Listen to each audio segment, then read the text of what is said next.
Radio Claret América presenta Sediento de ti, la palabra, fuente de vida, con el sacerdote misionero claretiano Tony Díaz. Reflexiones diarias del Evangelio. Aquí iniciamos.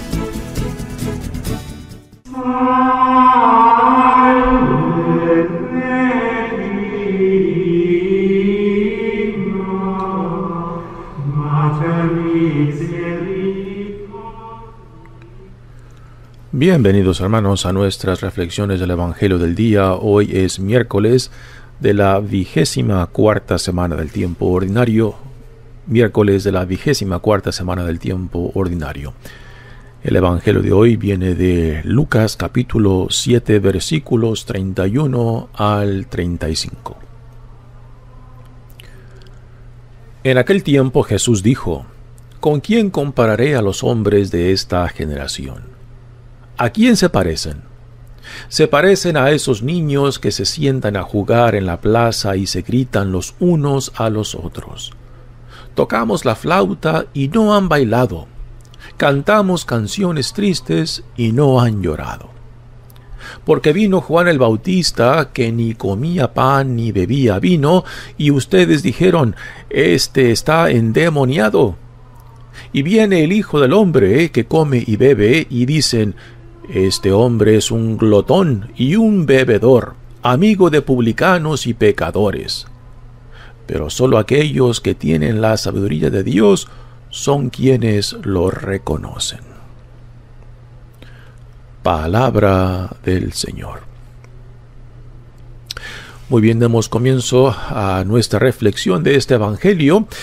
Para poder entender el por qué Jesús nos dice estas palabras, tenemos que ver lo que está antes de este Evangelio.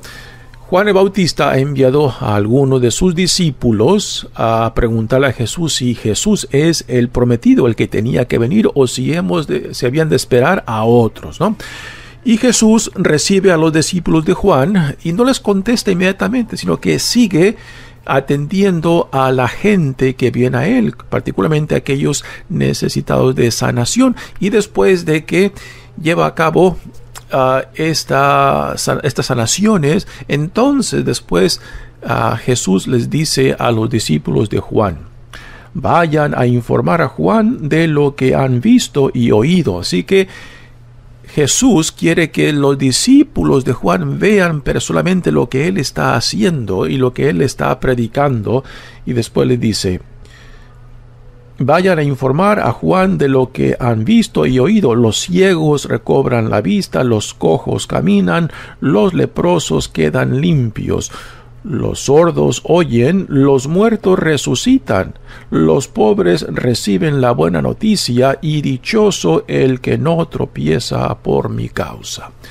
Así que Jesús no simplemente les dice yo soy, no, sino que quiere que los discípulos de Juan vean personalmente ellos lo que Jesús les está ahora diciendo, ¿no? De que cuando regresen a Juan le den un testimonio personal de lo que vieron y lo que escucharon. Y todo lo que Jesús menciona no son cosas nuevas, sino que están conectadas con la era mesiánica que había de venir y cuáles serían los testimonios que manifestarían esta nueva época mesiánica, ¿no?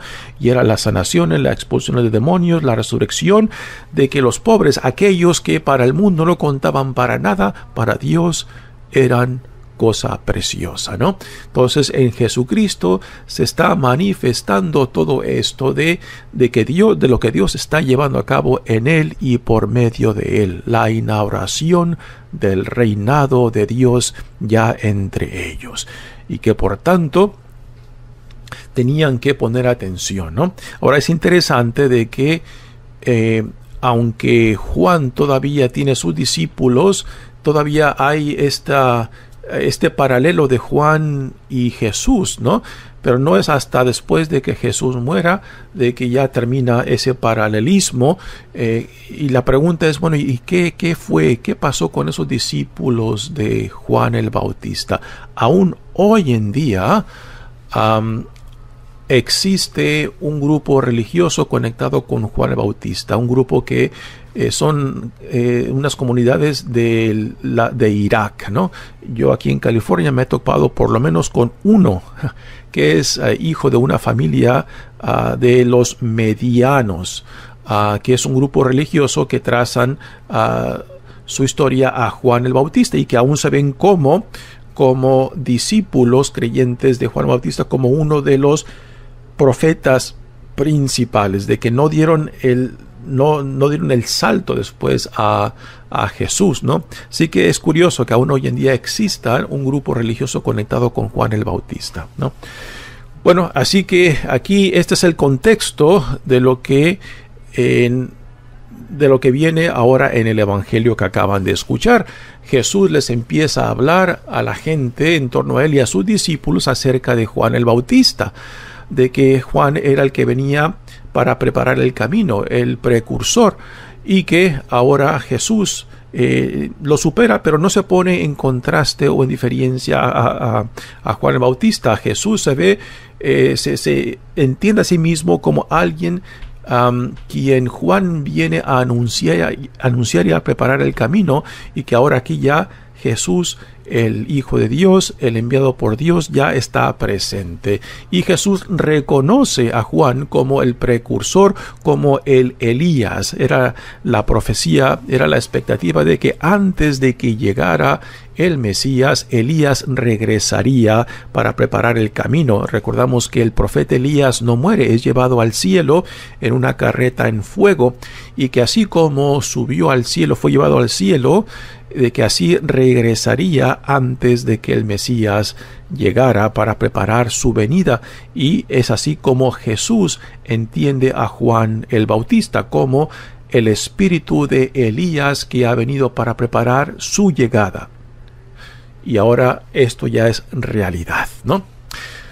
Y ahora Jesús, utilizando a Juan y él mismo como contrastes de cómo los que no han recibido a Jesús tampoco, el por qué tampoco recibieron a Juan el Bautista, ¿no? Y esta es una de las preguntas que Jesús les hace a los fariseos y a los escribas, ¿no? Cuando les pregunta acerca de quién dicen ellos que es Juan el Bautista, y los fariseos y escribas no se atreven ni a decir que era un profeta o de que no era profeta por miedo a la gente, porque la gente tenía a Juan como un profeta, ¿no?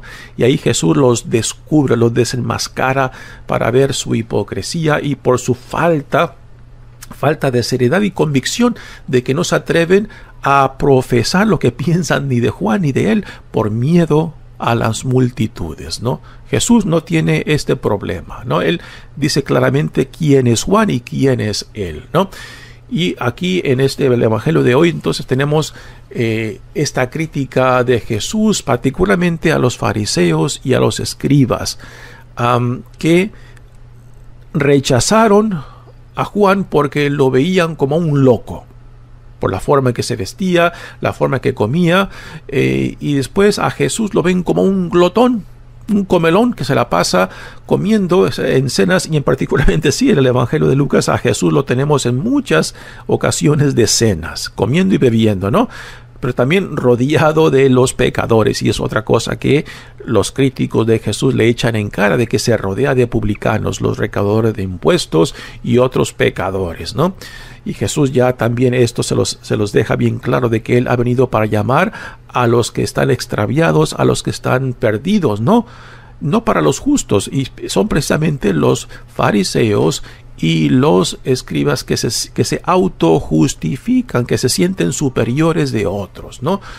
Y particularmente de aquellos que son reconocidos como pecadores, como los publicanos, o sea, los recaudadores de impuestos. Y Jesús, aún entre estos publicanos, escogió a uno de sus discípulos, que después pasó a ser un apóstol, y que se dice que es el autor del Evangelio de Mateo, fiesta que celebraremos mañana jueves, ¿no? Así que Jesús en este Evangelio de hoy nos pone este contraste, ¿no? Del por qué ¿por qué los judíos rechazan a Juan y también, por tanto, rechazan a Jesús? Dice, ¿con quién compararé a los hombres de esta generación? Y por hombres de esta generación se está refiriendo específicamente a aquellos que rechazaron a Juan y por tanto también rechazaron a Jesús. ¿A quién se parecen? Se parecen a esos niños que se sientan a jugar en la plaza y se gritan los unos a los otros. Al juego al cual se refiere Jesús parece que grupo de niños que se dividían en dos grupos, unos que representaban una festividad de una boda, ¿no? Y en una boda la música es alegre, y el otro bando era el grupo que representaban a un funeral y que por tanto pues la música iba a ser triste, ¿no? Y que los niños en la plaza jugaban de esta manera, dividiéndose en dos bandos, unos tocando música alegre y los otros tenían que bailar y se negaban, y después el otro bando tocaba música triste y los del otro bando tenían que también bailar esa música triste y no lo hacían, ¿no? Y este es el juego al cual Jesús hace referencia, y con esto Jesús se refiere a los escribas y los fariseos, ¿no? Que cuando viene Juan Bautista en esta forma muy sobria, el cual no bebía y cual no comía gran cosa, no se le veía entre banquetes, y la forma en que se vestía pues parecía más la imagen de un loco, ¿no? Y lo tomaron por eso, y fue rechazado porque Juan Bautista no encajaba en la expectativa o en la noción de cómo tenía que ser un profeta, cómo tenía que hablar, cómo tenía que vestirse, cómo tenía que relacionarse. Y Juan no encajaba en sus expectativas y por tanto lo rechazaron. Y después viene Jesús, particularmente en el Evangelio de Lucas, donde lo tenemos haciendo presencia en varias escenas de cenas, de comida, ¿no? Y que lo tratan, lo ven y lo acusan de ser un glotón, un comelón. Y después también porque se rodea, porque come juntos, comparte la mesa con publicanos, con pecadores conocidos, ¿no? Y esto se lo echan en cara. Y Jesús dice, ustedes son como esos niños, ¿no? Les cantan, vino Juan Bautista, ¿no? Y lo rechazaron. Y lo trataron de loco. Viene el Hijo de Dios, viene el Mesías, y lo tratan como glutón, ¿no? Y es similar a estos niños que juegan este juego en la plaza, ¿no? Y es lo que Jesús aquí nos dice ya, utilizando esta imagen de los niños que juegan de esta manera en la plaza, para decir, porque vino Juan el Bautista que ni comía ni pan ni bebía vino, y ustedes dijeron, ese está endemoniado. Y viene el Hijo del Hombre, que es el título que Jesús se aplica a sí mismo. Nótese de que Jesús no utiliza para sí mismo el título de Mesías. Otros lo llaman así Mesías, como en la confesión de Pedro. Otros lo llaman Hijo de Dios, como los endemoniados. Otros le llaman un profeta. Pero Jesús nunca utilizó estos títulos para autoidentificarse. Jesús prefiere este título del Hijo del Hombre, que es un título que encontramos solamente en los libros de Daniel y Ezequiel, dos profetas muy tardíos en la tradición profética. Y este título, Hijo del Hombre, es un título que manifiesta la identidad de Jesús, su humanidad, su identificación con la condición humana, de que Dios en Jesucristo no simplemente está jugando a ser un ser humano, sino que toma la totalidad de nuestra humanidad, se identifica plenamente hasta el punto de la muerte misma, ¿no? Y por eso quizás es que Jesús se identifica con este título del Hijo del Hombre. Si viene el Hijo del Hombre que come y bebe y dicen, este hombre es un glotón y un bebedor, amigo de publicanos y pecadores. Jesús venía buscando las ovejas perdidas, aquellos que estaban necesitados.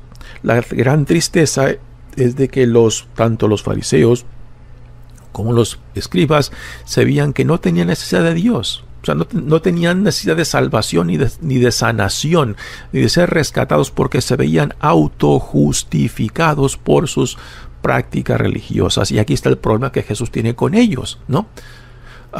De que se ven como que no tienen necesidad de Dios. Y aquel que piensa que no tiene necesidad de Dios, entonces ahí no hay relación con Dios. Es precisamente el reconocer nuestra necesidad, tanto de reconciliación, de sanación, de ser reintegrado, de ser cada vez más transparente, ¿no? ¿Y quién puede decir que no tiene necesidad de Dios? Pero aún dentro de la iglesia hoy en día tenemos a gente que piensan que no tiene necesidad de Dios.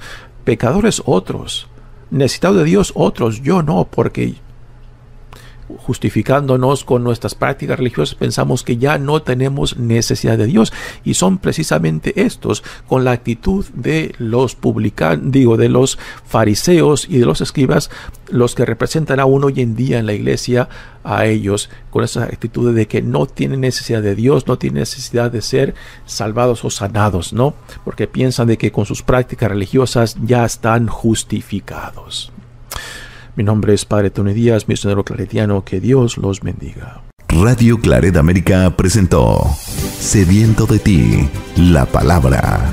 Fuente de vida. Sus comentarios son importantes. Contáctenos en radioclaretamerica@gmail.com.